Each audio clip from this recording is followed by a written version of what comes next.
정부가 수도권 주택 공급에 속도를 내기 위해 이사대책 도심복합사업 후보지에 대한 지구지정 절차에 돌입합니다. 아울러 편법 증여 의혹이 있는 20대 이하 446명에 대한 세무조사에도 착수합니다. 홍남기 경제부총리는 오늘 부동산 시장 점검 관계장관회의를 열고 도심복합사업 후보지에 대해 오는 10월부터 예정지구로 지정하겠다고 밝혔습니다. 예정지구는 기존 56개 후보지 가운데 주민동의 10% 이상을 충족한 24곳입니다. 이후에는 중앙도시계획위원회 심의를 거쳐 연내 본지구로 지정할 계획입니다. 통상 3 내지 4년 소요되었던 민간사업 기준 지구 지정 절차가 1년 내로 획기적으로 단축될 수 있을 것으로 기대됩니다.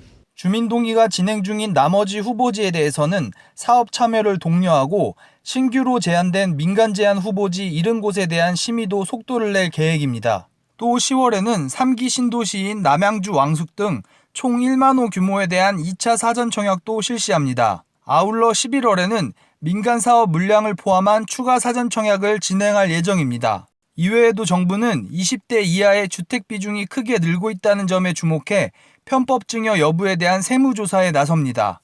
지난해 1분기 4.4%였던 서울의 20대 이하 주택 취득 비중은 올해 1분기 6.1%에서 2분기 6.9%까지 높아진 것으로 집계됐습니다. 최근 20대 이하 연소자의 주택 취득 비중이 크게 높아지고 있어 세정당국이 편법 증여 등 관련 동향을 예의주시 중임을 말씀드립니다.